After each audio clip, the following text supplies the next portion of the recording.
Lorsqu'on lance le logiciel WIT, on arrive sur une page comme celle-ci. Donc la première chose à faire, ça va être de configurer le plug communication. On va utiliser nous un plug 518 avec une communication RS485. Donc la première chose à faire, c'est d'aller dans configuration, réseau, Extambus, et on va venir rajouter notre extension. On vient choisir l'extension ici, comme je l'ai dit tout à l'heure, RS485, plug 518. Il nous demande un numéro d'ID. Nous, on n'en a pas, étant donné que notre logiciel, enfin que notre plug, on ne l'a pas encore en physiquement. Donc on va lui mettre un numéro 1. En attendant, on n'oublie pas de valider comme d'habitude. Voilà. Maintenant, on va aller dans paramétrage, ressources, et on va venir configurer notre Extambus. Ici. On va aller dans configuration.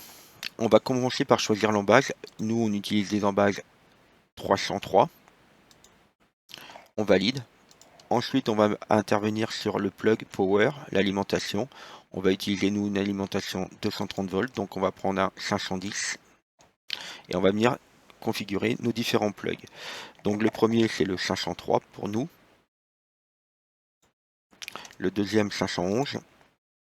Ceux-là, ces plugs sont figés sur l'automate 505 et le dernier 502.